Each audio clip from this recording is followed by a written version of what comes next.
Bueno, buenas tardes a todos, bienvenidos a este nuevo webinar del Departamento de Docencia del Hospital Vivian Pela. Le agradecemos a todos el estar presente. Gracias por el esfuerzo. Gracias nuevamente al esfuerzo del doctor Louis Bacon, que es el jefe de docencia del hospital, por estar llevando a cabo con mayor frecuencia este tipo de eventos que son muy útiles.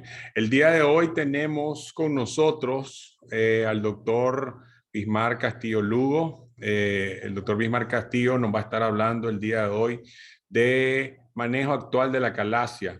El doctor Bismar actualmente adscrito al servicio de endoscopía del Hospital Vivian Pela, es especialista en cirugía con un posgrado en endoscopía gastrointestinal, un posgrado en ultrasonido endoscópico, un diplomado en cápsula y enteroscopía y curso del tercer espacio POEM en Presbyterian Hospital en Nueva York.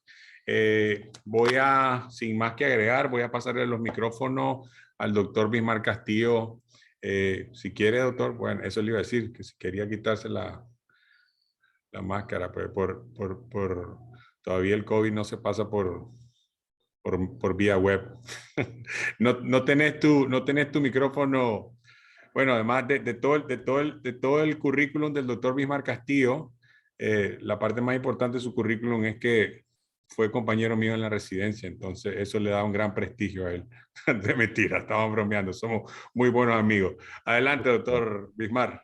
Gracias, ¿me escuchan? Gracias por la invitación, especialmente al jefe de docencia, al doctor Bacon, por la amabilidad de aceptar mi plática, al doctor Isaías Montalegre, que además de ser un amigo, un hermano, compañero de la residencia de cirugía, y obviamente es un honor para mí poder compartir con ustedes esta charla.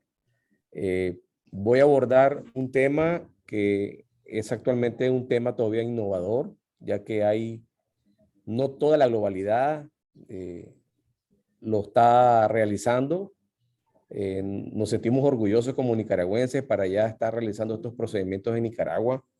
A pesar de las dificultades tecnológicas, hemos logrado pues hacer ya varios casos y con una buena curva de sucesos. Este tema está dirigido específicamente a la enfermedad de la calasia. Prácticamente la calasia es una enfermedad que tiene dos componentes. Un componente que tiene que ver con un problema en la peristalsis esofágica, es decir, que el esófago no se mueve bien, con un aumento de la presión de la relajación en el esfínter esofágico inferior. Sabemos que esta presión de relajación tiene que ser generalmente menor de 15 milímetros de mercurio y en estas enfermedades pues anda por encima de ella. El efecto es que el paciente obviamente no puede lograr hacer la deglución adecuada, tiene problemas al tragar y termina vomitando y teniendo una serie de trastornos que se van a explicar. La prevalencia de esta enfermedad ocurre en nuestros medios más o menos entre un 8 por cada 100,000 habitantes, siendo más frecuente, un poco más frecuente en mujeres y en una edad promedio que va desde los 30 a los 60 años.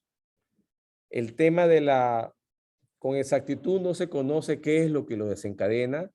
Sin embargo, se cree que existe una predisposición genética que, aunado a un problema de infección, ya sea viral neuronal o de algunos parásitos como es el Trypanosoma cruzi, llegan a desencadenar un daño en el plexo mientérico, que a la vez esto se refleja en la pérdida de la inhibición postganglionar, específicamente hablando de las células musculares, que llevan a la incapacidad para que este músculo se relaje, el esfínter esofágico inferior.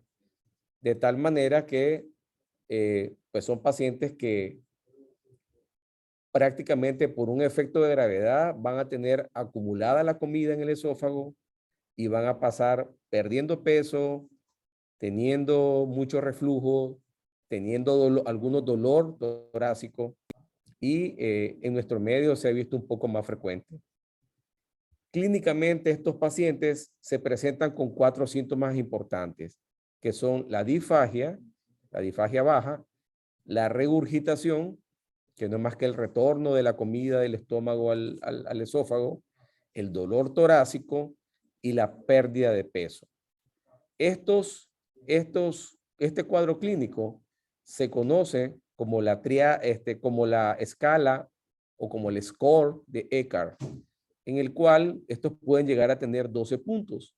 Y estos puntos tienen que ver con que si estos síntomas se repiten, ya sea una vez o de forma ocasional, una vez a la semana, si se repiten diario o se repiten con cada alimento.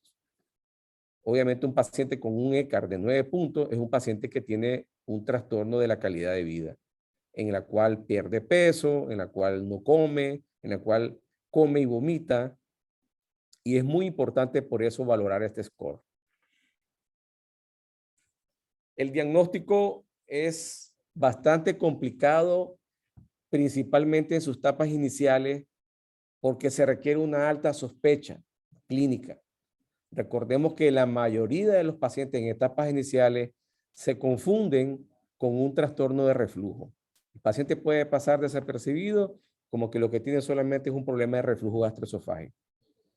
Y los estadios obviamente es controversial porque, como podemos ver, los cambios que van a sufrir el esófago tiene que ver con el tiempo de evolución de la enfermedad.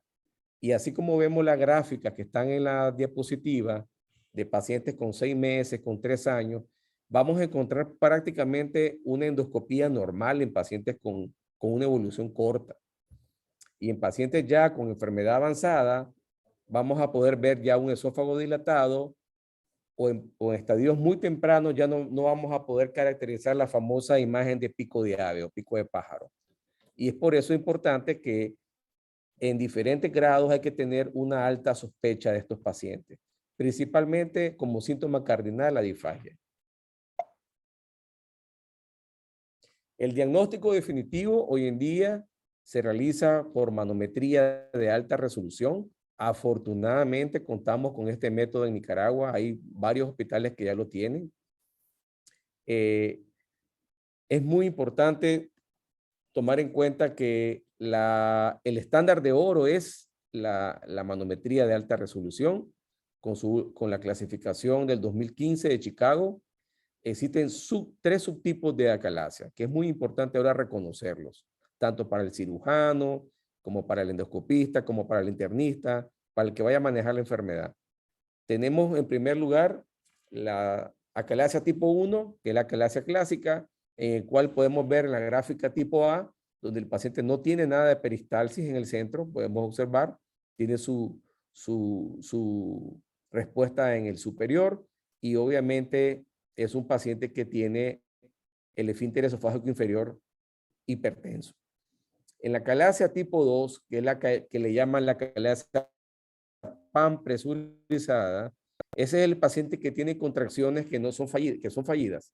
Algunas contracciones llegan a ser fallidas y son pacientes que generalmente se manifiestan con dolor torácico. Estos pacientes es la variedad más frecuente de la acalasia y es importante tenerla en consideración porque de eso va a depender el tipo de miotomía que va a necesitar el paciente. Y por último, lo que se conocía antes como la acalasia vigorosa, que hoy se llama acalasia espástica, que es el paciente que tiene un trastorno igual con peristalsis fallida y con aumento de la presión del esfínter esofágico inferior. Entonces, para tomar la decisión de qué manejo darle, es importante conocer estos tipos de acalasia y por lo tanto, sea que el paciente se vaya a someter a una cirugía o a un procedimiento de estos endoscópicos modernos, requerimos clasificarla de forma adecuada. Hablando un poco de lo que es el tratamiento general de lo que es la acalasia, podemos encontrar entre ellos que hay muchas ventajas e inconvenientes. En primer lugar, la terapia farmacológica, sabemos que dentro de los fármacos que que se recomiendan para esta enfermedad, como son los calcioantagonistas, los bloqueadores de calcio, los dinitrato isosorbide. Estos fármacos tienen la gran desventaja que tienen efectos adversos muy grandes, muy complicados para el paciente. Efectos sistémicos muy fuertes que finalmente se han dejado como opción para pacientes que no tienen indicación de ningún procedimiento, ni quirúrgico ni endoscópico. Probablemente hablamos de pacientes ancianos que obviamente no se van a someter a ningún tipo de estos tratamientos. Por otro lado, tenemos los tratamientos endoscópicos y en la primera línea teníamos lo que es la inyección de toxina botulínica. Este es un tratamiento eficaz, seguro, eficaz, con la desventaja que es a muy corto plazo. Recordemos que la mayoría del paciente, más del 75% de ellos pueden desarrollar autoanticuerpos y obviamente revertirse el efecto que produce dilatador a ese nivel. Entonces son pacientes que van a requerir muchas sesiones de inyección y que obviamente van a tener el efecto no va a ser duradero. Por lo tanto, igual son pacientes que se ofrece como tratamiento a pacientes que no pueden llevar a una cirugía, pero que sí se pueden someter a una dilatación neumática.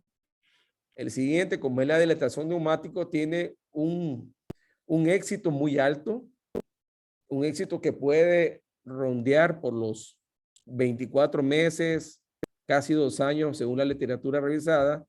Uno de los grandes problemas es la alta incidencia de perforación inadvertida, es decir, si no se sabe iniciar con un método de balón adecuado, una bujía que sea de las más bajas, probablemente el paciente tiene un alto riesgo de perforación. Y de igual manera, el efecto que produce al romper las fibras desde la mucosa hasta la muscular propia es un efecto realmente que es bastante reducido. O se queda muy corto o se llega hasta la perforación. Entonces, tiene un efecto comparado con la cirugía muy bueno, pero a corto plazo. El estándar de oro hoy por hoy ha sido la miotomía de Heller con su funduplicatura parcial, con éxito que van hasta cerca del 90%, con un porcentaje de reflujo más o menos que anda entre el 10 y el 20%, y ha sido recomendada como la terapia inicial para pacientes quienes son buenos candidatos a cirugía. Hablamos prácticamente de la gente joven. Ya sabemos que esta enfermedad puede comenzar incluso antes de los 30 años. ¿Cuál es el inconveniente? Bueno, hoy en día existe realmente muy poca experiencia en este tipo de procedimientos.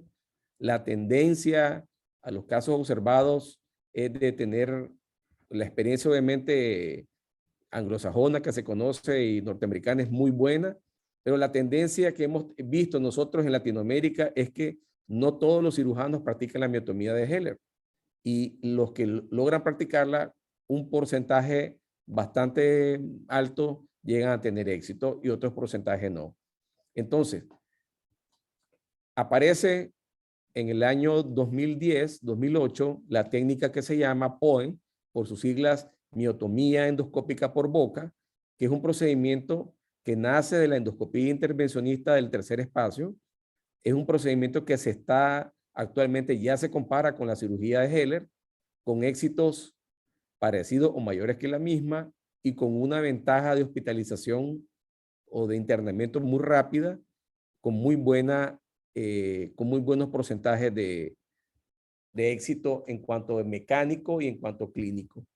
La desventaja que el paciente tiene reflujo, es más característico los hallazgos de pHimetría alterados, los hallazgos de endoscopía son mucho menores, se hablan menos del 30%, los de pHimetría hasta el 50%, y los síntomas del paciente son menores al 10%.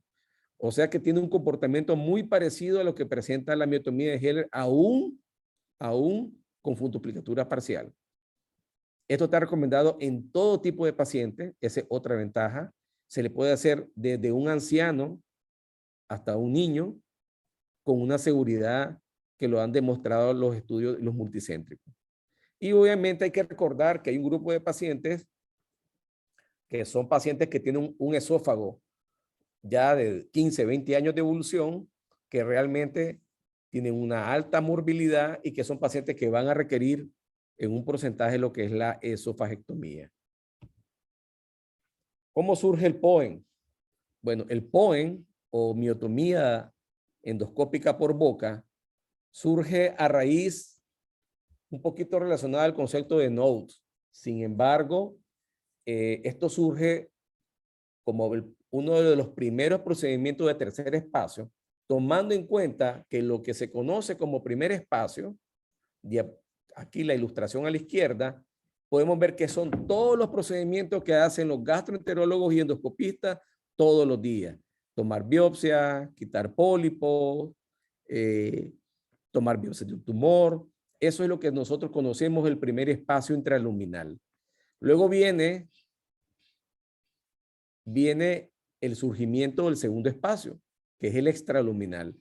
Y obviamente la primera forma de darnos cuenta es cuando de forma accidental perforábamos un colon, se perforaba una vía biliar, se hacía comunicación con la pared digestiva hacia órganos vecinos de forma accidental. Ese se considera el segundo espacio. Pero también se hizo brecha de este segundo espacio a raíz del surgimiento de varios procedimientos como es el ultrasonido endoscópico intervencionista, en donde sabemos que podemos realizar una comunicación de órgano con órgano a través de una prótesis. También eso es comunicar el primer espacio con el segundo espacio, sin necesidad de que sea una complicación, sino con fines terapéuticos. Como podemos ver todas estas ilustraciones, que son de pacientes míos, en donde hemos logrado colocar prótesis, cola de cochino, para drenar pseudoquistes sin necesidad de cirugía. Y el tercer espacio, que es el que estamos en la cabecera con el POEN, es el realizar una comunicación o hacer una brecha entre lo que es la mucosa de la pared digestiva, entre la mucosa y la muscular, de tal manera que la submucosa representa nuestro tercer espacio, o llamado espacio intramucoso.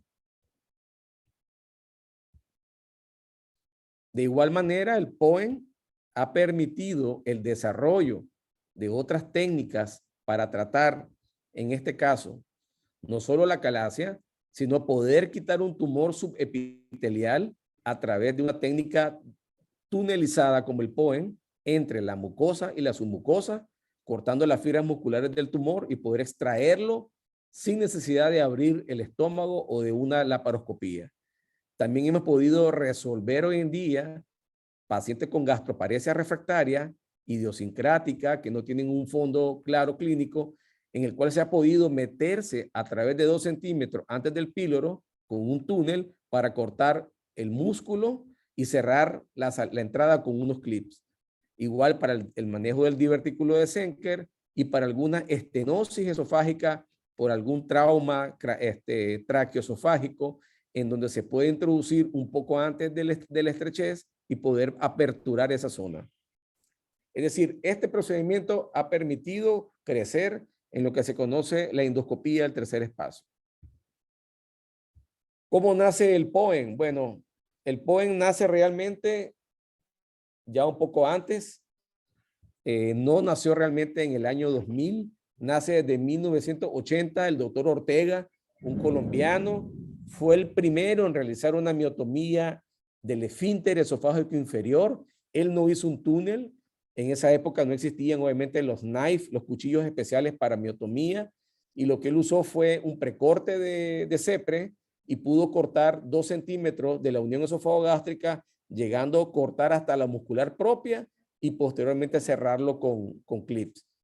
Eso quiere decir que tuvo una cantidad de pacientes aproximada de 17, hubo buena seguridad, hubo buenos resultados a corto plazo, pero lamentablemente no pudieron ser trasladados en otro centro y se dejó el trabajo en veremos. Es hasta que el doctor Parish en el 2007 empieza a trabajar con animales. Él empieza a hacer en modelos animales el tratamiento del túnel, del POEN, y logra tener buenos resultados, los cuales se logran equiparar con el inventor de esta técnica, que es el doctor Inoue, que es el que realiza el primer procedimiento en el año 2008 y la primera publicación con 18 pacientes en el 2010. Imagínense, estamos hablando de una técnica que tiene apenas un poco más de 10 años. Esta técnica consiste de una forma sencilla en realizar un túnel submucoso desde la mucosa del estómago, dividiendo en capas el esófago, queda la mucosa a un lado y queda la muscular propia a otro lado. Y ese túnel se logra a través de un colchón que se hace con solución salina y algunas tinciones como el índigo carmín para ir tunelizando el endoscopio con un dispositivo en la punta para no lastimar, que le decimos CAP, hasta llegar por debajo de la unión esofagogástrica, por lo menos 2-3 centímetros, como está la técnica original del Heller. Y en el segundo paso, una vez que logramos hacer la disección de lo que sería la submucosa, dejando expuesta a un lado la mucosa y a otro lado la muscular propia, el siguiente paso es hacer una miotomía, ya sea parcial o completa. Quiere decir que podemos acortar, en primer lugar, las fibras circulares del esófago, o también podemos hacer algo que se llama un full thickness. Podemos cortar tanto las fibras circulares como las fibras longitudinales, dejando expuesto únicamente la adventicia prácticamente del mediastino, la adventicia del esófago. Y de esta manera se puede llegar al final 2 centímetros por debajo de la unión, por lo menos 2 centímetros, y posteriormente que hicimos la miotomía, cortamos toda la brecha muscular, el cierre lo podemos hacer con clips, aproximadamente 4 o 5 clips. Este es un ejemplo, esperemos que corra el video.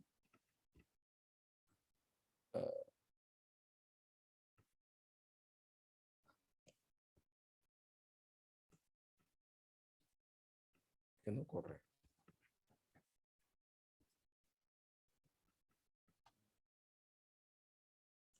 Ese.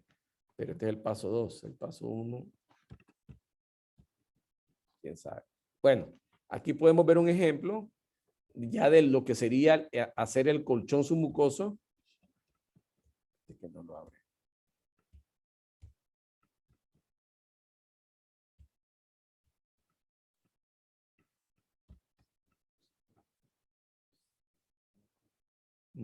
Pulso veces para hacer el modo de pantalla completa.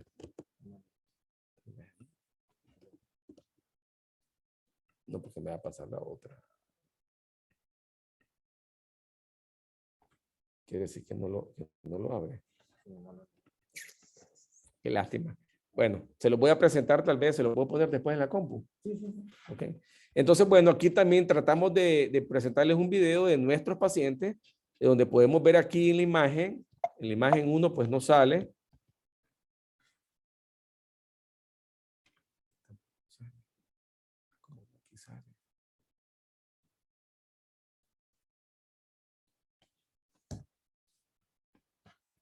Donde podemos ver acá que aquí está hecho el túnel.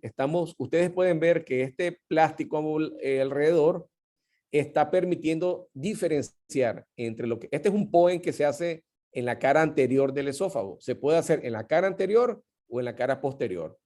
Tiene sus pequeñas diferencias, pero son con igual objetivo.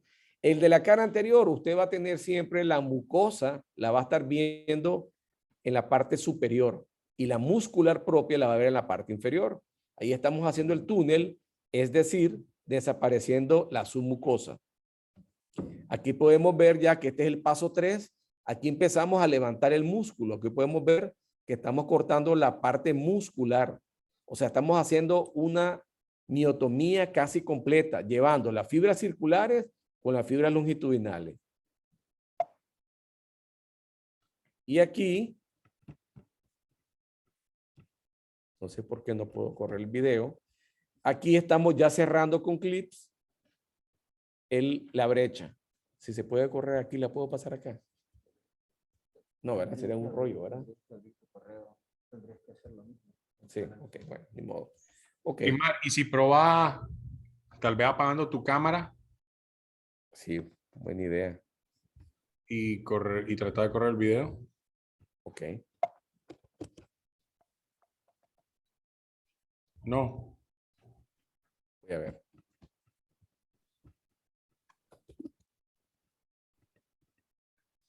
Tengo otra copo que lo puedo correr en esta. No sé si me esperan. Eh, Nos dice el doctor Lawrence que hay que activar ahí, En el Mac.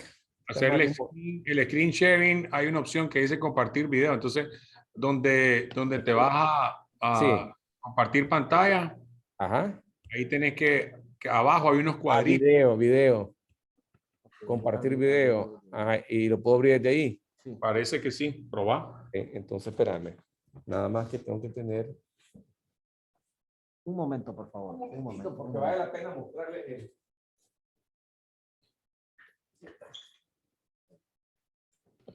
Para mientras aprovechamos a todos los que nos acompañan, recordarles que pueden utilizar la sección, el icono de Q y A, de preguntas y respuestas, para hacer las preguntas que al final el doctor Castillo va a estar respondiendo.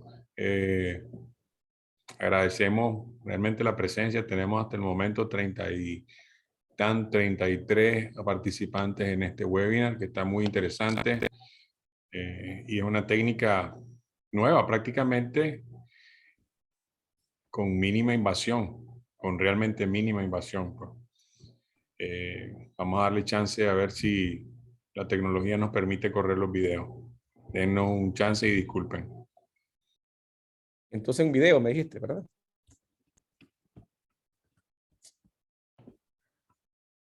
Donde dice permitir compartir video.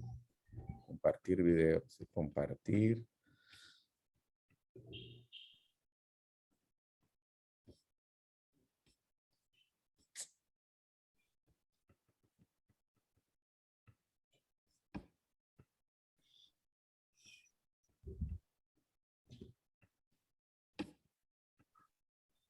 Ok, vamos a ver.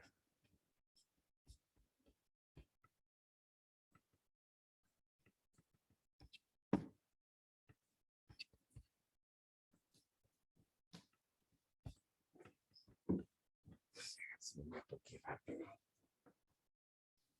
Una lástima no presentarlo.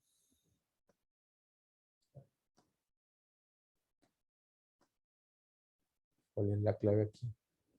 Internet. Educación especial. Tenemos una aquí. Pues déjame, le pongo el del teléfono. Sí, compartir. Si está aquí, pues.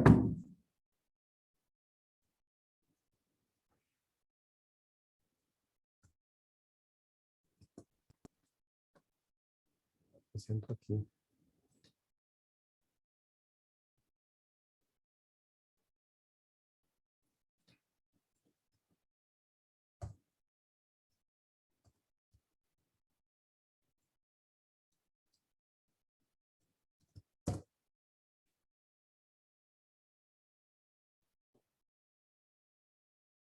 ¿Se pudo o no se pudo? Estoy en eso, ya casi.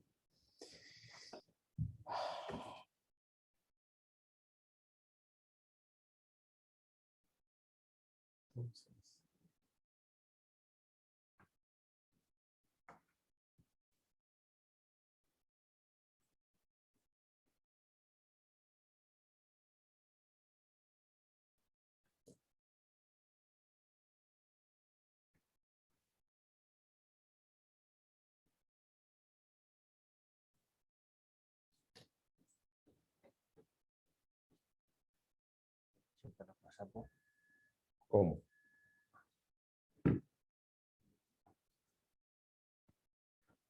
Sí, voy a pasar eso. Eso voy a hacer. Eso voy a hacer. Voy a agarrar el mío. Ujú. Ujú, ya.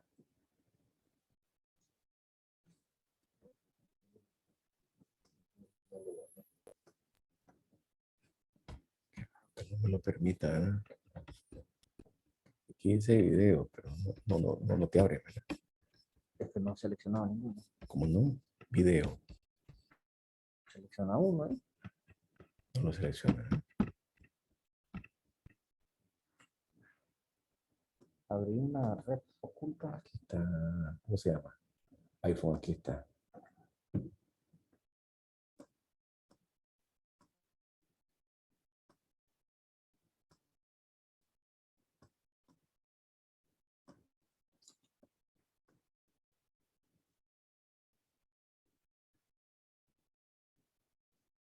Donde dice red oculta, pone ahí red oculta. Aquí no, No, está. no, hay una red oculta. Acceder a otra red, ¿no?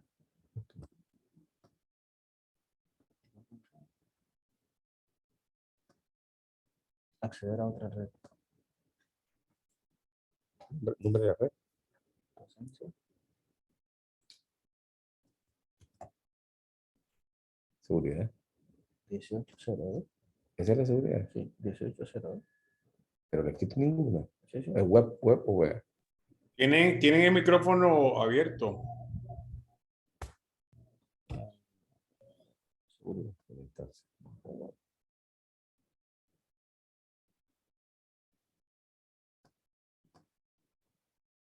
Ok. 02. 02. 2020. 22. 2020.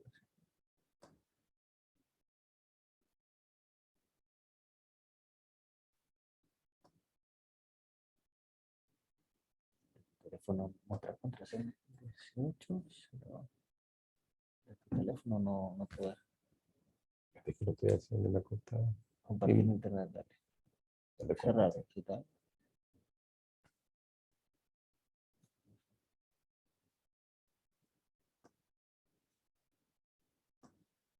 Que no lo lees. Tu teléfono. Bueno, si gustan podemos seguir. Bueno, vamos a seguir. Después presento los videos, ¿te parece? Sí, me parece bien. Para no trazar, ok.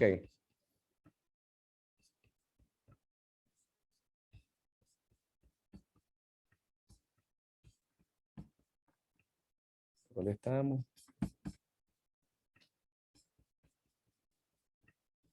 Aquí estoy, ¿verdad? ¿Sí se ven las imágenes? No puse iniciar video. No sé por qué.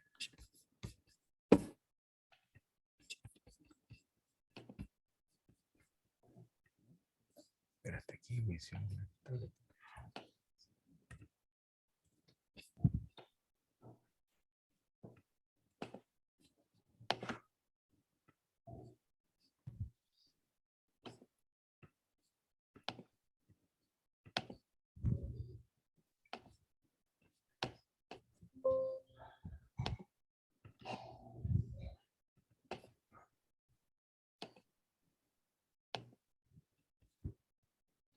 Ok. Bueno. Ya, ¿me escuchan? Sí, te escuchamos, te escuchamos. ¿Se ve la pantalla? Se ve la pantalla técnica de la incisión mucosa paso 1. Ok. Ok, entonces.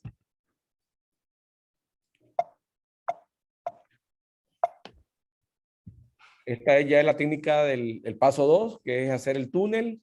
Al llegar al túnel, tenemos que, como vemos la gráfica izquierda, bajar al menos 2 a 3 centímetros si estamos trabajando sobre la cara anterior. Si estamos trabajando sobre la cara posterior, más o menos estamos bajando un poquito a lo que se conoce hacia el cardias, ¿no? Correcto. Eso quiere decir que ahí nos vamos a encontrar con fibras circulares y ese va a ser, digamos, el sitio donde decimos hasta ahí llegamos. Nosotros hacemos una transiluminación a este nivel. Obviamente, la primera forma sencilla de saber si ya llegamos al sitio correcto para no seguir disecando, porque hay temor a veces de hacer neumoperitoneo. De hecho, el neumoperitoneo es esperado, no pasa nada. Puede ocurrir un neumoperitoneo y no quiere decir que el paciente se vaya a complicar. En neumoperitoneo en escasas cantidades, recordemos que este procedimiento se tiene que hacer con CO2. No es discutible, no se puede usar aire. El éxito de este procedimiento para trabajar en mediastino y trabajar en estómago es que no se use aire. El hecho de usar CO2 hace que el paciente tenga un mínimo porcentaje de enfisema subcutáneo y que tenga un muy poco porcentaje de neumoperitoneo. Entonces voy a pasar a la siguiente. Aquí estamos haciendo ya el corte de la muscular propia. Eso que ven ahí levantado con el knife, prácticamente estoy simulando la ilustración de la izquierda. Estoy levantando la primera capa, por decirlo así, que es la blanca, que es la circular. Y luego van a ver, aquí ya no se ve muy bien, pero aquí estamos cerrando la brecha con clips. Ya se los voy a poner en otra imagen. Entonces, ¿qué dicen los metaanálisis actuales del POEM? Este metaanálisis que más o menos se hizo en varios lugares, de Estados Unidos, podemos ver que 36 estudios, 2.373 pacientes. El éxito del POEM es llevar el ECAR a menor de 3.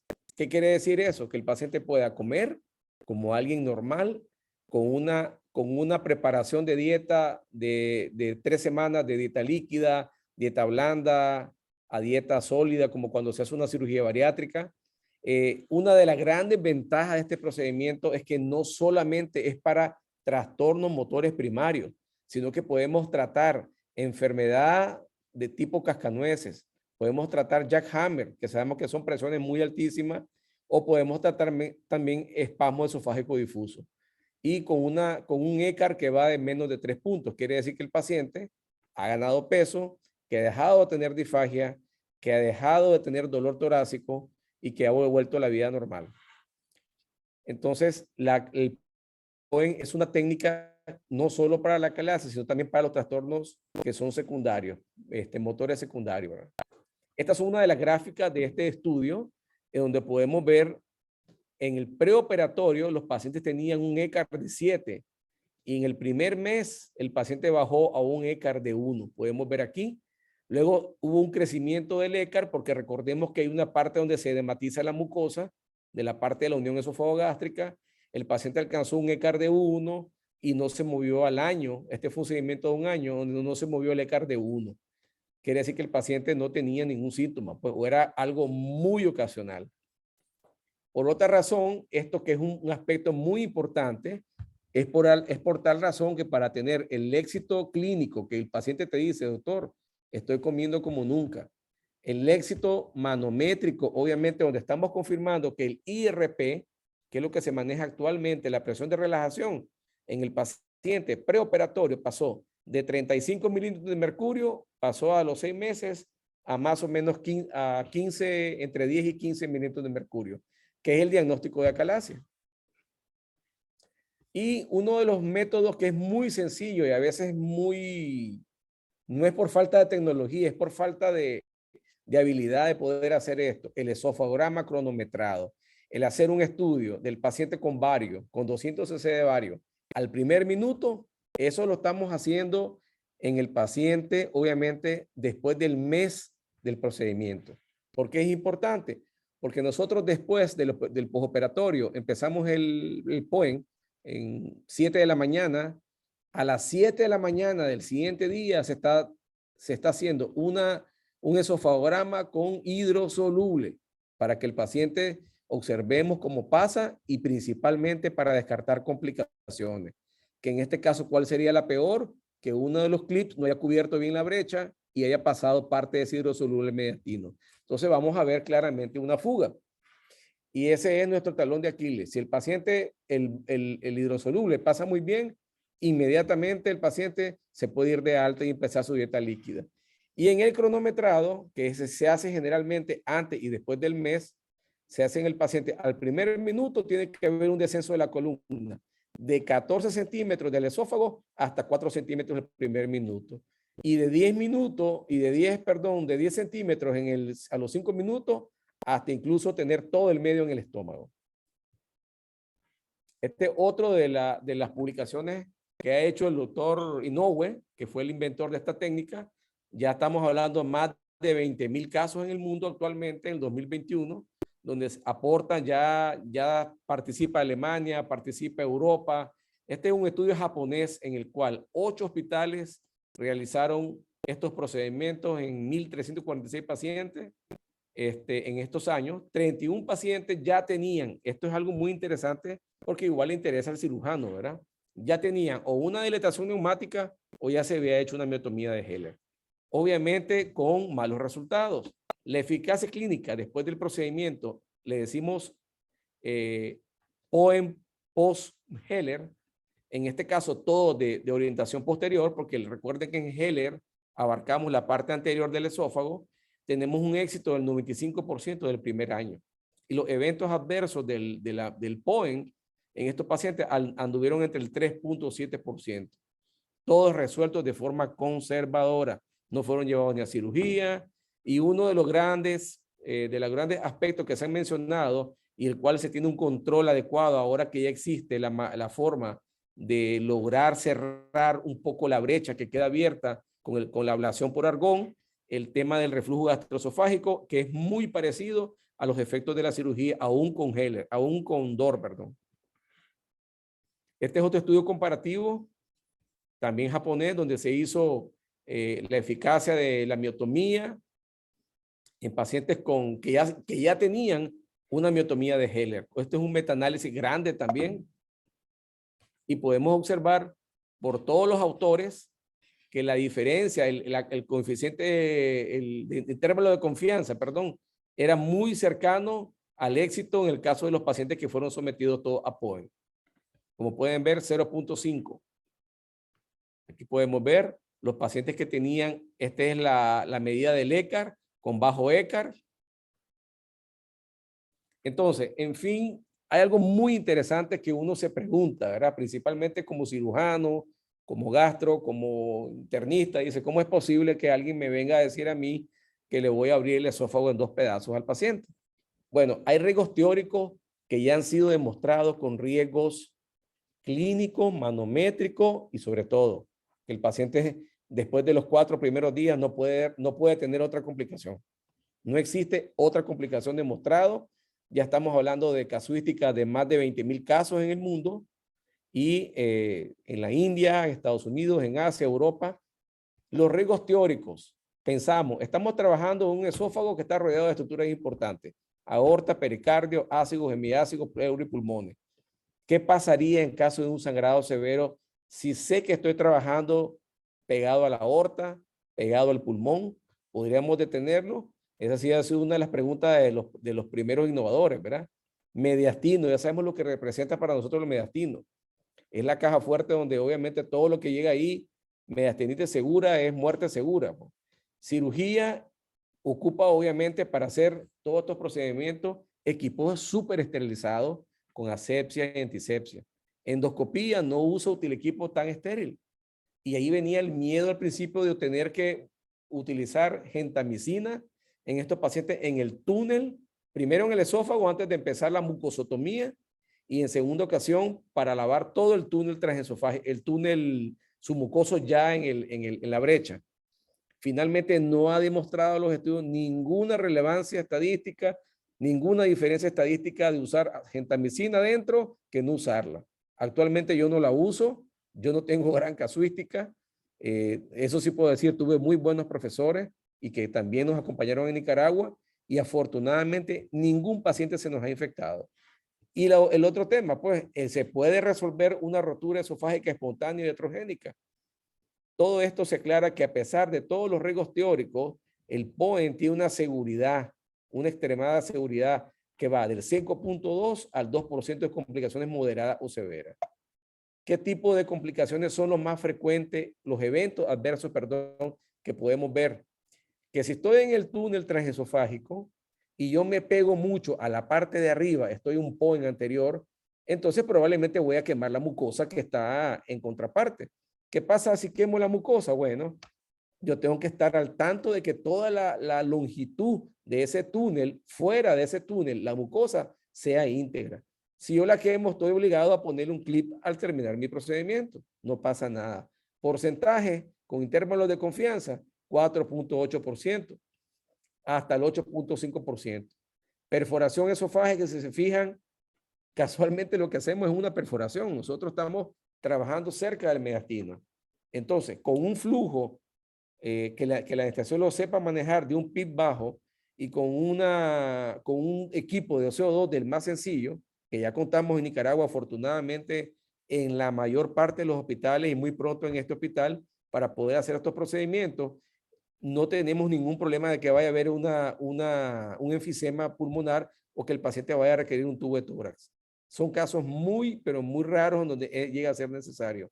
La hemorragia, igual como el cirujano, tenemos las dos manos que Dios nos dio y tenemos la oportunidad de poder hacer coagulación con el dedo, con el hilo, Nosotros tenemos un CAP que nos sirve de presión cuando estamos viendo los vasos que van saliendo en el túnel, vamos haciendo coagulación. Los equipos modernos actuales, como es el HERBE, que es lo mejor que hay en el país, hemos tenido el apoyo también de la empresa que nos ha ayudado para poder realizar estos estudios.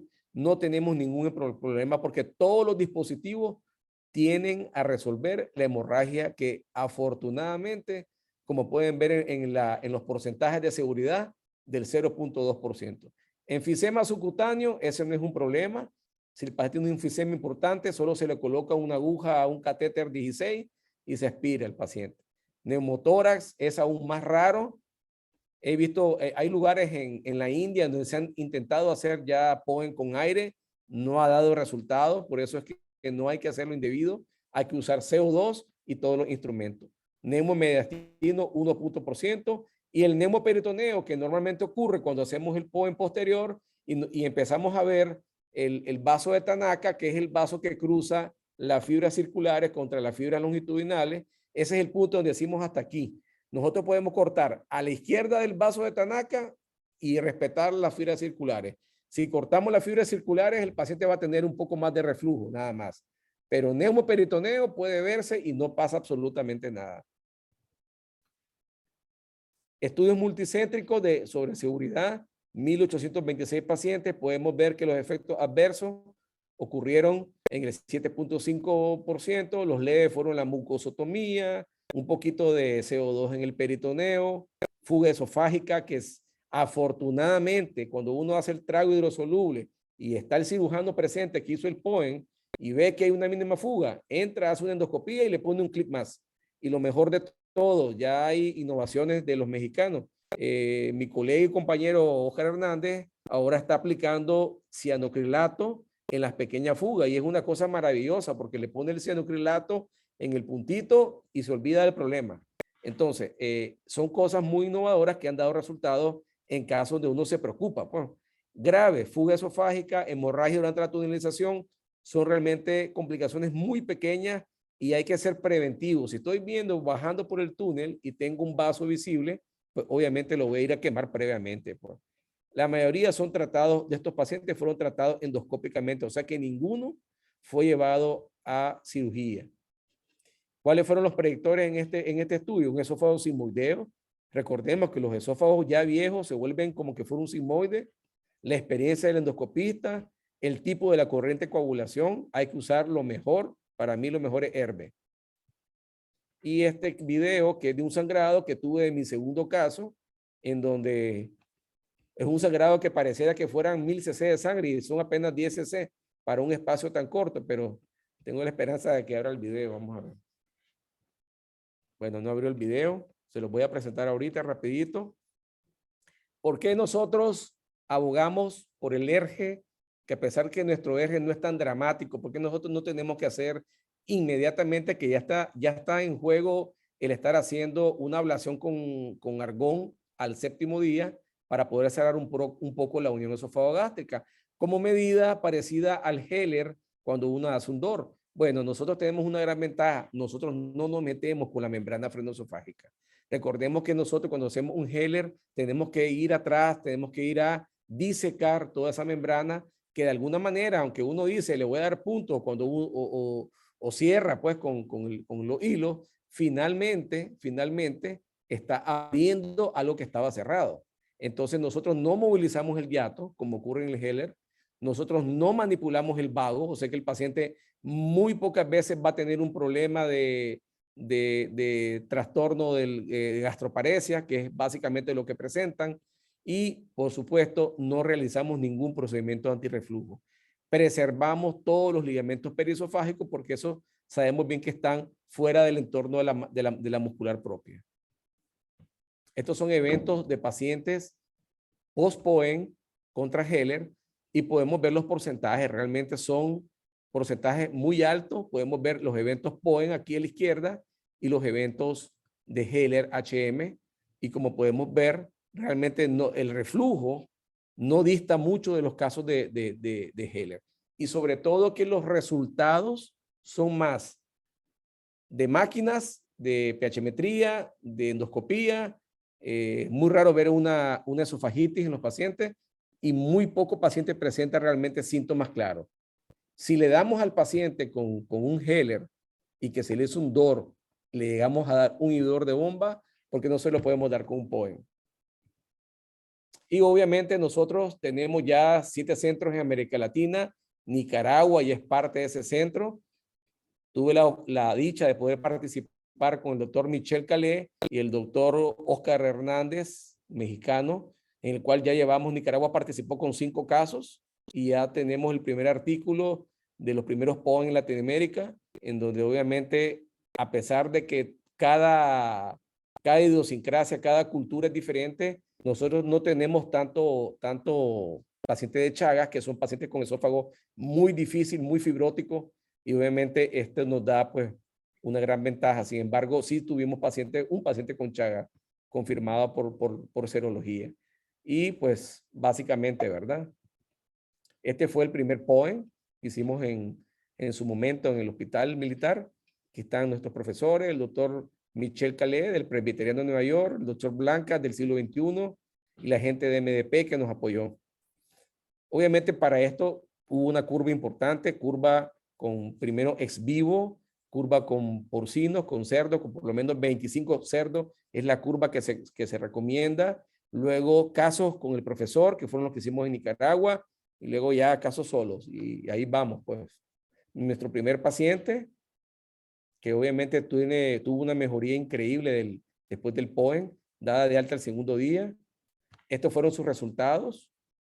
Aquí vemos la manometría, que tenía una PAN presurizada, una calasia tipo 2, que son de las más clásicas y de las peores, porque son pacientes que tienen dolor tipo infarto, ¿no? Pasamos de 9 puntos de ECAR a 2 puntos de ECAR. Y el IRP pasó de 28.3, o sea, una presión de relajación altísima, comparado con un 17.6. Este otro paciente, y a corolario, sí, ¿verdad, doctor? Trajimos este artículo, fue un reto para nosotros, este fue mi segundo caso solo. Ustedes pueden ver, este fue un esófago de más o menos 15 años, de un señor de 82 años, del sur de Nicaragua. Nos podemos ver su esófago, cómo lo tenía. Logramos hacer la técnica del POEM anterior. Aquí podemos ver este artículo que lo publicaron los chinos, en donde es súper seguro realizar un POEM en pacientes octogenarios. Aquí podemos ver la fibrosis que tuvimos que encontrar. Este ya es la muscular propia, la que ven en medio. Esto es apenas el túnel. Aquí el túnel es tan chiquitito que tuvimos que utilizar un poquito de ácido hialurónico para poder hacer más grande el túnel, ¿verdad? Porque realmente con solución salina es suficiente para poder hacer el túnel. Y logramos hacer la miotomía completa. Aquí está separada las fibras circulares y aquí podemos ver el trago posterior donde el paciente ya tiene todo el contraste en estómago. Obviamente, como les decía, el POEM es útil en otros trastornos espásticos. Hablamos de acalasia, espasmo esofágico distal, esófago hipercontráctil y ahora el jackhammer, ¿no? Este fue mi último caso hace 2 semanas. Un masculino intervenido. Fue mi primer caso intervenido de Heller. Hace 8 meses fue intervenido sin ninguna mejoría. Posiblemente la tendencia del Heller es a tener miedo a perforar y a quedarse corto en la miotomía. El paciente no cambió en nada su ECAR, 9 puntos. Vomitaba todos los días, disfagia todos los días o con cada comida. Perdía 25 libras. Se hizo un POEM posterior. Actualmente el paciente ha ganado 15 libras en menos de un mes y no ha presentado vómitos ni disfagia. Ojalá que pudiéramos abrir este video. No se lo vamos a abrir después porque este fue... Todavía no sé por qué no abren los videos. Bueno, Y este es el paciente, esto fue hace 3 semanas. Bueno, solo para concluir, el POEM dejó de ser una técnica experimental, es actualmente una acción terapéutica a la par con estudios comparativos al Heller, con una discreta ventaja en cuanto al tiempo de recuperación, la técnica menos invasiva. El POEM es tratamiento de lesión acalasa tipo 3. Recordemos que la acalasa tipo 3, que es la que se consideraba la acalasia vigorosa, no es una técnica para la miotomía de Heller, sale por fuera, porque la miotomía de Heller abarca únicamente 7 centímetros, a veces hasta 8 centímetros de músculo. En cambio, esta acalasia tiene que ser larga, tiene que ser de por lo menos unos 20 centímetros. Nosotros podemos empezar abriendo el músculo del esófago debajo del superior incluso. Y se tiene que tomar medidas, pues pueden obviamente seguir al paciente para que no nos vaya a hacer en un futuro ningún problema de estas de metaplasia intestinal tipo Barrett.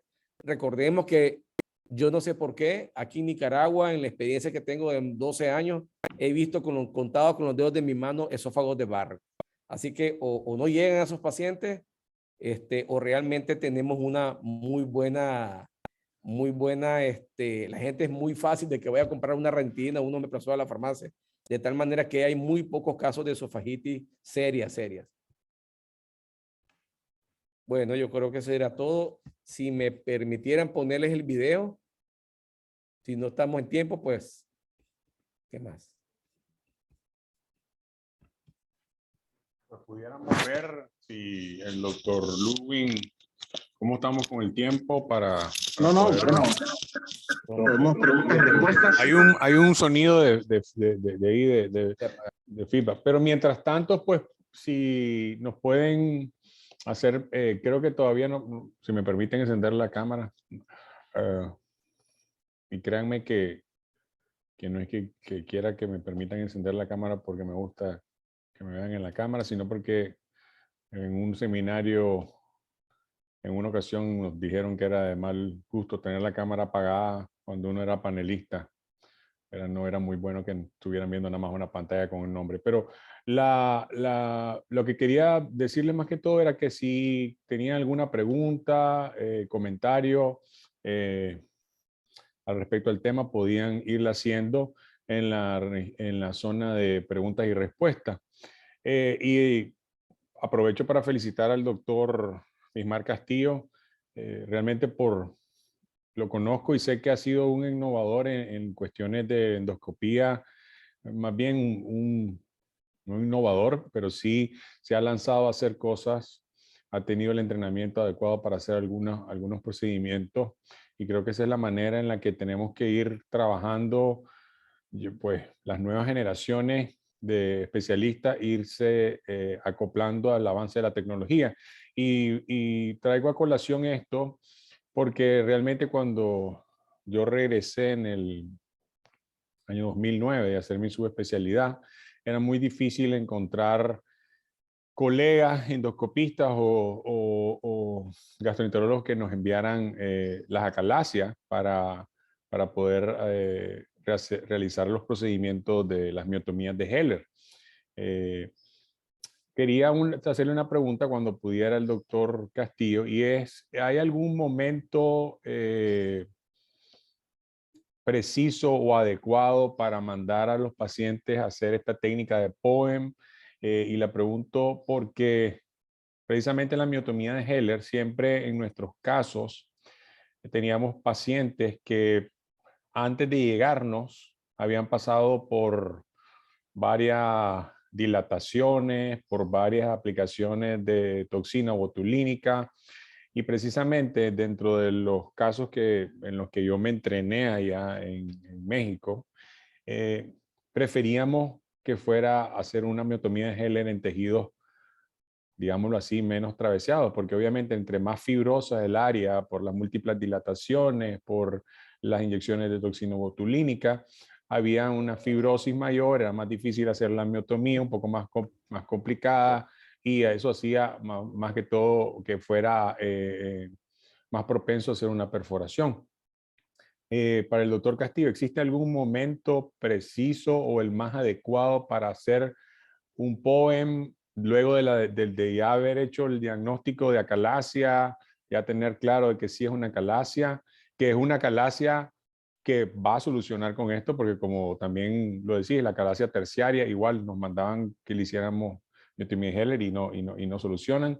¿Hay algún momento adecuado? Pues lo que te quiero decir, de prima lo mandamos a POEM o le permitimos que empiecen a hacer dilataciones y todo el protocolo que se hace antes. Adelante, doctor Castillo. Ahí está corriendo el video, pero el micrófono tuyo está apagado. Ahí está poniendo el video el doctor, me está haciendo el gran favor el doctor Bacon. Ese momento, si lo podemos detener por ahí, doctor, estamos haciendo en este paciente que casualmente es una paciente de 63 años, como pueden ver. Esto fue en el 2019 y estamos haciendo el primer paso, que es crear una bula, una ampolla de la cara. Estamos decidiendo hacer un POEM anterior, porque lo podemos hacer. El POEM anterior lo hacemos a las 2 horarios, ¿no? Si tenemos que saber bien la anatomía del esófago cuando entramos, eso parece tonto, pero uno tiene que saber en qué parte del esófago del eje de 360 grados estamos. Entonces, si estamos hablando que esa es la cara anterior, quiere decir que yo tuve que haber visto primero el bronquio izquierdo cruzando el esófago, ¿verdad? Y una vez que estoy ahí, porque yo tuve que bajar para tomar esa decisión, llegué, por ejemplo, estoy a 10 centímetros ahí, un ejemplo de la unión esofagogástrica. Introduzco una aguja especial de 23 gauge y hago una inyección de 10 cc de solución salina con una tinción que se llama índigo carmín. Puedes correrlo, hermano. Ese es el primer paso. Ahí podemos ver. Les voy a contar que ese cap, que no tenía el cap original, fue hecho con un tubo endobroquial. O sea que sí hicimos nuestras cosas artesanales, ¿verdad? Porque no, el cap de Fuji vale como $600, pues. Y no por no comprar un cap, sino que no lo teníamos en ese momento. Y saben que los estrategas, colegas, maestros te enseñan a hacer ciertas cositas. Ahí casualmente me estoy retirando y pueden ver ustedes que es un esófago que tiene mucha contractilidad. Es una acalasia tipo 2 con solo verlo, ¿ya? Y ahí estoy en la parte superior del esófago y otra vez estoy entrando donde hice realmente la bula. Ahí donde estoy exactamente a las 2, de las 12 a las 2, donde voy a empezar mi túnel anterior. Como esta es la primera parte, probablemente va a acabar pronto. Sí, podés adelantarlo un poquitito de pedacito en pedacito para no aburrirlo. Ahí estamos con el IT Knife. Este es el Hybrid Knife de Herbe. Yo estoy usando actualmente el Flush Knife de Fuji. Ese es la mucosotomía. ¿Qué quiere decir? Estoy abriendo la mucosa. ¿Y qué puedo ver debajo de ella? Veo que hay un algodón, un colchón, perdón, donde tengo un tejido blanco. Eso es que hice crecer la segunda capa. Hice un colchón submucoso, por decirlo así. Es el mismo principio como nos quitamos un pólipo, que tenemos que hacer un colchón grande para alejarnos de las últimas capas y perforar.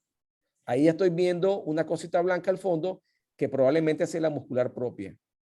Esa incisión, para que yo me pueda meter con el endoscopio, tiene que ser por lo menos 2 centímetros de largo. Para que me pueda alcanzar este capuchón blanco adentro del túnel. Ahí me falta un poco más. Generalmente a veces produce un sangradito ahí, porque obviamente todos los tejidos están llenos de vasos. Y lo que hacemos es que quemamos los bordecitos para que no siga sangrando. Ahí vemos que está abierto completamente la primera capa. ¿Quiere poder adelantarlo un poquitín? Ahí ahí metimos ahí estamos ahí dentro del túnel. Si se fijan, no, se pasó. Sí, el anterior. En el 1, ahí el 2, ahí podemos empezar. Ok, ahí en el 2 ya estamos en el túnel. Ahora tenemos que comparar con la imagen de la izquierda. Estamos entrando en todo el túnel. Van a ver un color azulado como el mar, donde vamos a tener dos fronteras. La frontera que tienen de frente es la mucosa. Esa por nada del mundo la podemos quemar. Van a ver una maraña como telaraña en el centro, que esa es la submucosa y es la que vamos a ir cortando para separar la mucosa de la muscular propia. Si se fijan, ahí trabajan con alto grado de energía, ahí trabajamos con una función que tiene el aparato, que tiene que ser específica, el setting, que se llama EndoCut-Q, y le damos un guataje más o menos promedio, ¿no? Si me llegara a salir un vaso, yo puedo utilizar un coagulador, me paso a la función coagulación y puedo utilizar algo muy pequeño como algo que se llama spray coagulation. Esos movimientos que haces con el CAP son Sí, para ir desicando. Es exacto. El CAP te sirve también como un disector, pero si yo lo meto con fuerza, puedo romper el esófago. Entonces, si te fijas ahí he avanzado como 2 centímetros ya. Si se fijan en la parte superior, hay un vasito aquí, cruzando. Eso no lo toco porque es parte de la mucosa. Si yo lo quemo, quemo la mucosa. Ahí incluso yo puedo quemar la muscular propia queriendo quemar solamente el túnel, pero no pasa nada porque la muscular propia se va a ir. Lo que ahí van a ver una parte, o yo creo que ya nos pasamos, donde se me quemó un poquito. Aquí arribita se ve unas fibras circulares, ¿las ven? La mano derecha ahí está. La mano derecha, correcto, del círculo. Ese es la muscular propia. Y van a ver que son fibras circulares, porque es la primera capa de adentro hacia afuera. Ahí seguimos bajando. O sea, estoy bajando adentro, a la par de la luz, hasta llegar a la unión esofagogástrica. ¿Qué va a pasar? Va a pasar un momento en que se me va a estrechar la zona del túnel, porque es donde está el problema de inhibición de la relajación. Y es ahí donde tengo que meter bastante agua, bastante fuerza para poder dilatar esa zona. Ahí estoy usando algo que se llama ahí estoy llenando de líquido con índigo carmín, que tiene la ventaja sobre el azul de metileno, que no daña el ADN. Entonces, miren qué túnel más bonito. Cuando el túnel se ve así, como que fuera una maraña de telitas ese es un túnel perfecto. Cuando el túnel se ve fibroso, se le ve músculo, se le ve mucosa, y es ahí donde pueden ocurrir los errores. Obviamente, contestando tu pregunta con respecto a esto, ¿verdad? Aprovechando. Ya vamos al paso 3, vamos a la miotomía. Permitime ahí parar un momentito, un poquito atrás. Un poquito más atrás. Más atrás. Un poquito más atrás. Ahí parémoslo. Ok. No. ¿Recorrerlo todo? Ok. Ahí está bien. Bueno.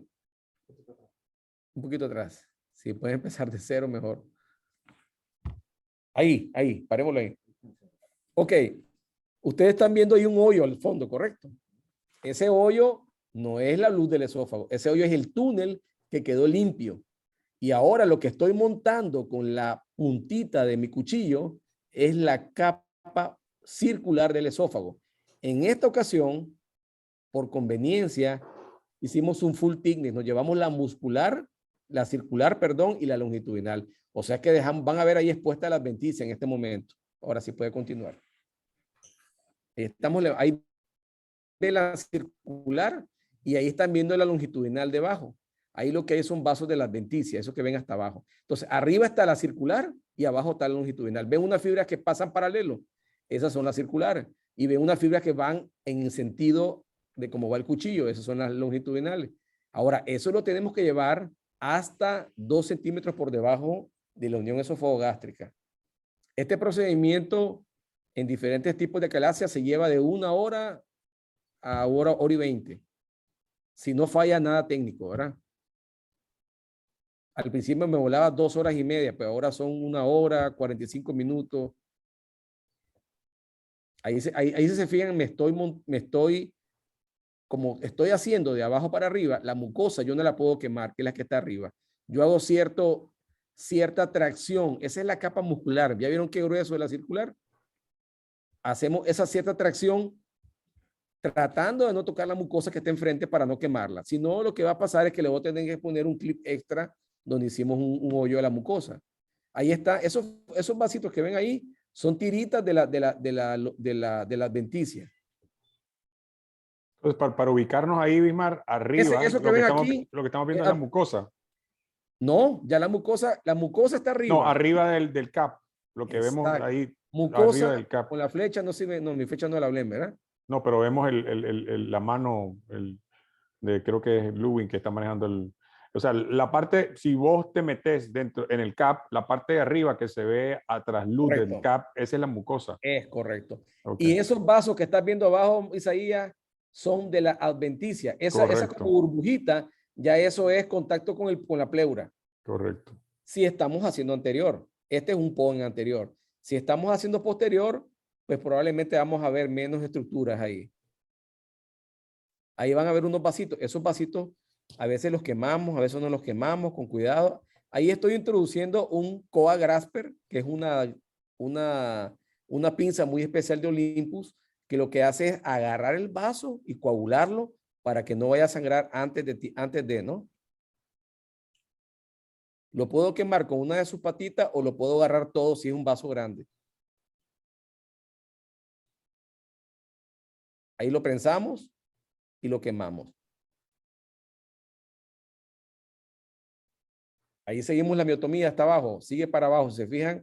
Ya estamos llevando toda la parte muscular a una parte más estrecha, que es donde vamos a llegar. Si quiere lo puedo adelantar, porque ya no atrasarlo, ¿verdad? Un poquito más, por ahí. Ok, una vez que hacemos la miotomía, ya estamos quedando prácticamente sin nada de músculo ahí. Quiere decir que el paciente no va a tener ninguna tensión para comer. Todo va a caer por gravedad sin problema. Perfecto. Así como decía Isaías, la parte rosadita que se ve arriba es la mucosa. Es la que yo voy a ver cuando salga del túnel. Ahora vienen los clips. Ya cerramos, ya terminamos. Ahora la brecha, que esa brecha la ven ahí, ya estoy en la luz del esófago. La voy a cerrar con 5 clips, con 4 clips, de una manera tan hermética que no vaya a haber fuga. Empiezo con el vértice ahí tengo el primer vértice, excelente posición ahí, más abajito, y empiezo a poner clip uno sobre de otro, que es la figura que está también a la izquierda, donde se ve que el túnel queda abierto o queda con un espacio virtual, por decirlo así, y la brecha cerrada. Ahí está el primer clip. Ahí ven el túnel, ¿correcto? Vamos a seguir cerrando con otros clips. ¿Cuántos clips más o menos utilizas para cerrar esa brecha? 5, dijiste, ¿verdad? Normalmente, cuando estás empezando, utilizas 7, 8 clips, porque te da miedo que te fugue. Pero cuando ya le tenés confianza, ves que quedan bien, en una incisión, depende del cap que uses, pero en una incisión de 2 centímetros, no necesitas más de 5 clips. Estos clips están disponibles en el país y son muy sencillos de colocarlo. Bueno, obviamente hay que tener ¿Hay algún estudio ¿Hay algún estudio o experiencia que a diferencia de usar EndoClip pudiera usar el EndoStitch?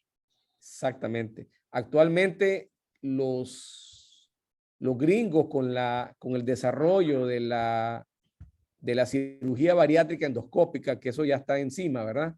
Ya se está usando para cerrar esto con el Apolo. El Apolo está cerrando todo esto. Es muy sencillito porque es muy fácil de usar realmente, pero es un equipo muy costoso. Entonces, con 4 clips que te pueden costar $700, $800 para tener un Apolo, un endoscopio de doble canal, que no hay en el país. Entonces, aunque ya Apolo sacó su aparato de un solo canal. Entonces, sí, la mayoría de mis profesores actualmente están maravillados los gastros con usar sutura, entonces están usando mucho Apolo y endoscopio. Exacto. Tenemos una pregunta, bueno, no respondiste a mi pregunta. ¿Cuándo es el momento adecuado? Ok. En el término de los pacientes como cirugía, idealmente que los pacientes no fueran manipulados. Pero una de las grandes ventajas que existe, publicado en la actualidad, revisado, es que los pacientes que tienen dilatación neumática son pacientes que se pueden perfectamente hacer un POEN. ¿Cuál es la ventaja? que el POEM yo lo puedo escoger, si quiero anterior o quiero posterior. Okay. Si tengo un paciente que hicieron miotomía de Heller, afortunadamente, y por el caso que les voy a presentar ahorita el video final, que me haga el favor el doctor Bacon, que fue el último que hice, este fue un paciente operado hace 8 meses y que no tuvo ninguna respuesta. La última diapositiva, que creo que aprovechando, entonces, realmente... Pacientes con dilatación neumática sin ningún problema. Ideal, este es un sangrado. Este es un sangrado que tuve en mi segundo paciente, primero en el primer paciente, y ahí podemos ver que estamos en el famoso sitio que les comentaba, ¿no? En el túnel. En el túnel, ya aquí estoy en estómago. Todo eso que ven ahí es las fibras a la izquierda, las fibras circulares, y a la izquierda y a la derecha las fibras longitudinales. Entonces, ya prácticamente ese es un vaso, el vaso de Tanaka, que es un vaso peligroso, que obviamente se tiene que coagular bien. Si sangró, si no sangró, no se toca. Pero allá abajo ven que incluso hay peritoneo abajo. Allá al fondo se ve peritoneo como amarillito y no pasa nada. Finalmente no ocurrió absolutamente nada. El paciente se despertó como que no tenía nada, sin ningún problema. Ahí estamos haciendo coagulación en este paciente. Si se fijan, levantamos, agarramos con la pinza, levantamos el vaso porque hay estructuras mediastínicas abajo para no comprometer otras estructuras, ¿verdad? Y si se fijan, un sangrado necio. ¿Qué tenemos de ventaja? Que es un túnel pequeño que podemos lavar, que podemos aspirar, y hasta que vemos el vaso, tomar la decisión donde no perderse, pues. Aquí lamentablemente no podemos meter una gasa. Aquí nuestra gasa es el CAP que nos ayuda a hacer presión. Ahí ya paró, ahí vemos el sitio, si se fijan posterior, ahí está el vaso, está cortado, de hecho, los dos lados, y ahorita vamos a coagular. Esto es lo normal que ocurra un sangrado así, puede suceder. Hay que estar familiarizado a cómo tratarlo, a cómo tratar esa complicación, que es algo inmediato y que obviamente tiene que controlarse. Y Bismar, sobre tu comentario del espacio pequeño, nos pregunta el doctor Gustavo Aguirre, anestesiólogo de nuestro hospital. Dice, teniendo en cuenta el pequeño espacio para realizar el procedimiento y la posibilidad de complicaciones esofágicas y extraesofágicas, ¿qué técnica anestésica es la usada? Pensando que con sedación el paciente podría toser o pujar y provocar alguna complicación durante el procedimiento.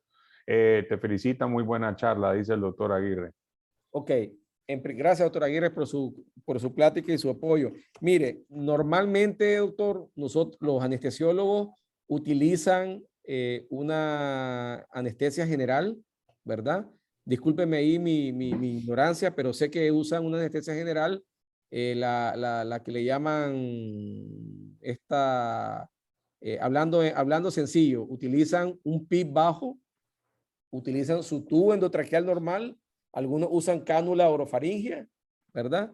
Y igual, pues, con todas las cosas básicas. Lo que sí manejan volúmenes expiratorios bajos. Eso es lo Pero que sí se hace con anestesia general, no es sedación. Anestesia general. Esto no se puede hacer con sedación, porque obviamente uno de los primeros efectos del paciente, por eso el primer día se maneja con analgésico, es el dolor. El dolor, sin embargo, yo honestamente he visto procedimientos más dolorosos que este. El paciente no se me ha quejado nunca de dolor, nunca me ha entendido. Bueno, en 7 casos que llevamos, no me han tenido que llamar porque tenía dolor. Les dejamos generalmente, evitamos el ketorolaco por el riesgo de sangrado. No es una pregunta que me han hecho, pero si el paciente sangra, hizo un hematoma y nos dimos cuenta tarde, lo que podemos hacer y que ha funcionado muy bien es colocar una zona de Sense-Taking Blakemore a una presión esofágica que se maneja como las varices y el paciente resuelve como que no pasó nada. Son experiencias que he ganado, que he tenido que ver en actividades afuera y te van enriqueciendo. Entonces, ¿cuánto tiempo deja esa sonda? 24 horas. Okay. Nos pregunta perdón, 12 horas, perdón, estaba pensando en las varices. 12 horas. La vamos, ya para contestar tu pregunta, que la dejé incompleta. Pacientes con dilatación neumática, va a haber un grado de fibrosis, se puede hacer el POEM perfectamente. El talón de Aquiles que ha tenido algunos maestros, yo no he tenido todavía pacientes con toxina botulínica, ese es de los peores pacientes. Te hacen una fibrosis espantosa, un enmarañado horrible. Sin embargo, la primera paciente que hicimos con el doctor Michel en Nicaragua fue una paciente que había tenido una inyección, a lo mejor no fue buena la inyección, porque realmente no hubo tanta dificultad, pero en Colombia, que he tenido oportunidad de ver casos con el doctor Carlos Robles, que tiene un centro allá de entrenamiento, ha tenido casos con muchos chagas y son terribles, pero igual con paciencia se llega y se hace el túnel sin problema. Lo más importante de eso es tener paciencia en el túnel. Una pregunta, ya que hablaste de esto. Estamos claros, pues, para que quede como mensaje y reafirmarlo, que estamos claros. ¿Cómo? Perdón, estamos medio se separó el sangrado con el doctor. Estamos claros entonces de que las técnicas que mayor solución están dando a la calasia es o una miotomía de Heller bien realizada o un POEM, pues. Esos son dentro de la baraja o dentro del arsenal para tratar acalasia. ¿Qué significa esto? Lo que quiero decirte, realmente en la actualidad los estudios han demostrado que al final dilataciones con balón y toxina botulínica no han tenido ninguno. O sea, la pregunta es, ¿tienen espacio esas dos técnicas? ¿Siguen funcionando o definitivamente hay que dejar o sea, yo sé que los balones para dilataciones de estenosis pilórica para pacientes post cirugía bariátrica que sabemos que algunas veces hacen deformidades de la manga o estenosis de la anastomosis, sí, las dilataciones de balones funcionan, pero principalmente funciona la dilatación con balones para pacientes con acalasia.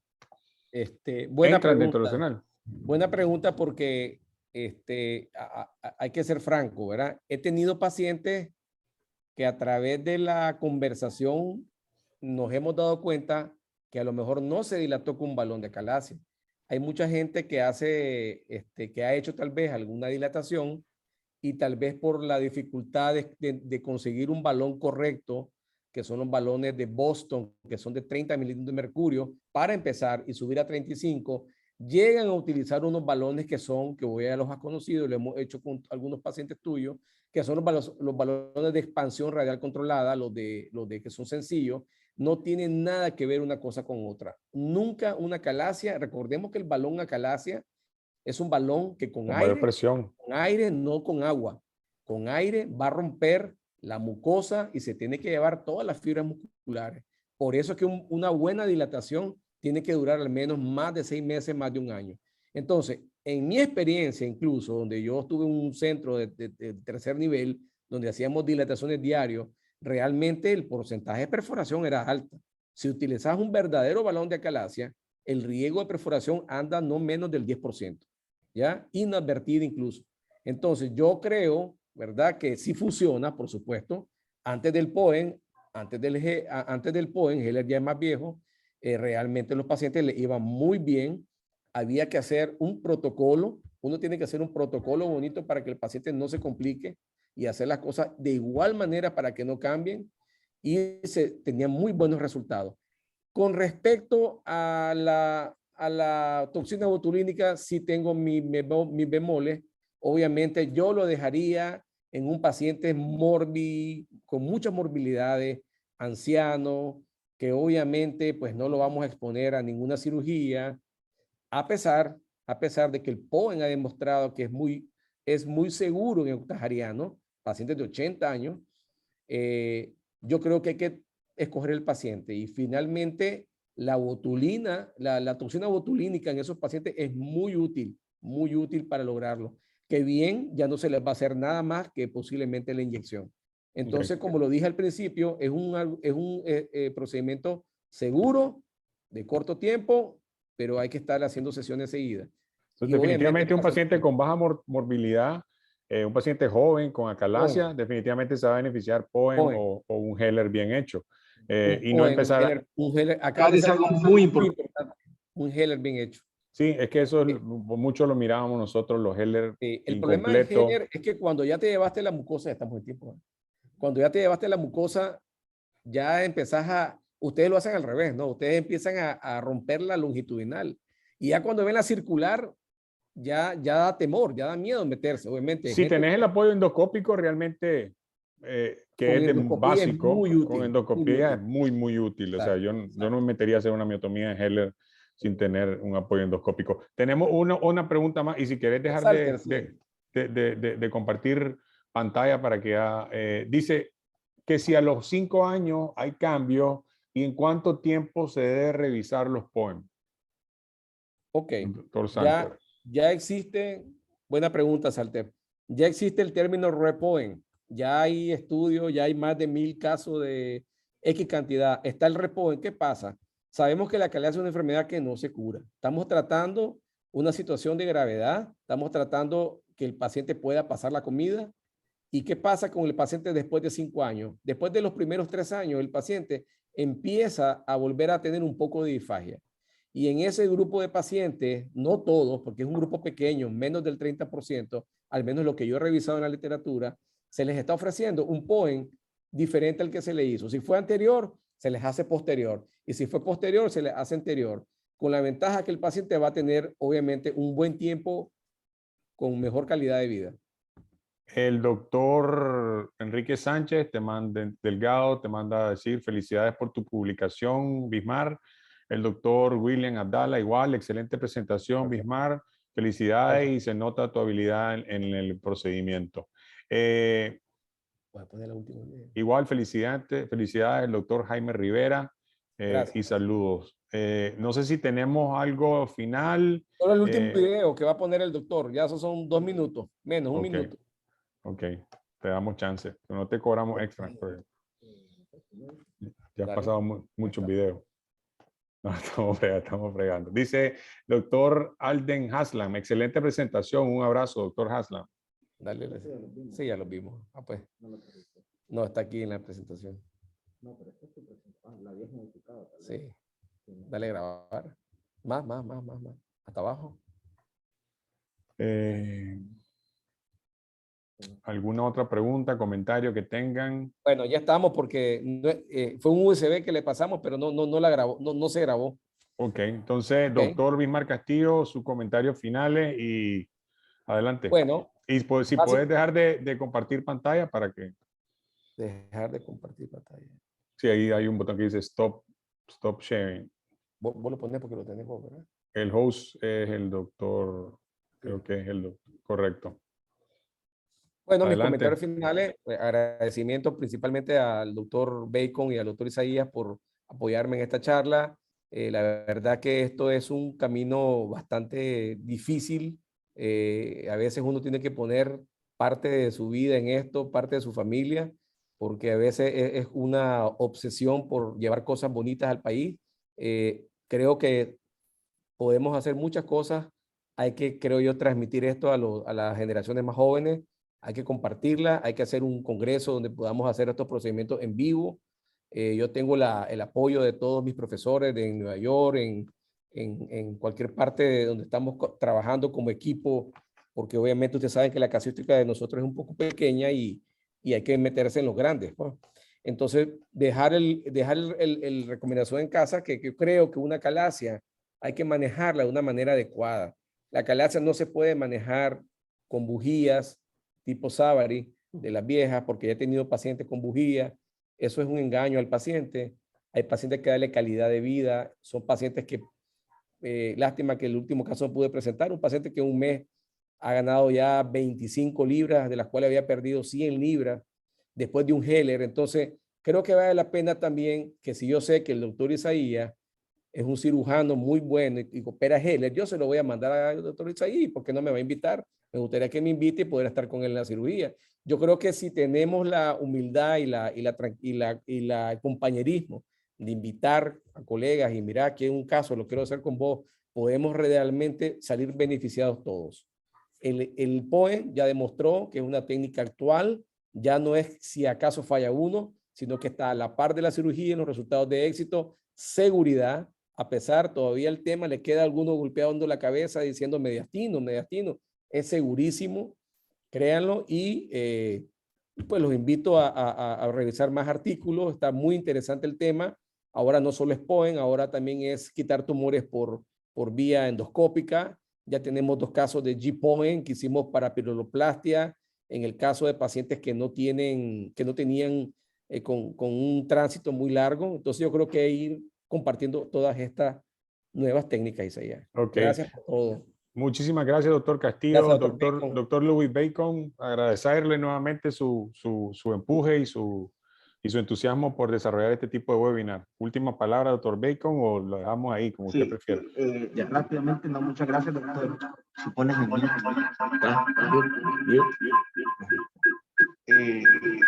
¿Hay alguno que tiene? Agradecemos Ok, ya estamos, dele. al doctor Bismar Castillo por el tema. Creo que es algo muy, muy importante. Cuando le pedí apoyo con la docencia del tema, me llamó mucho la atención y agradezco al doctor Isaías por obviamente la coordinación.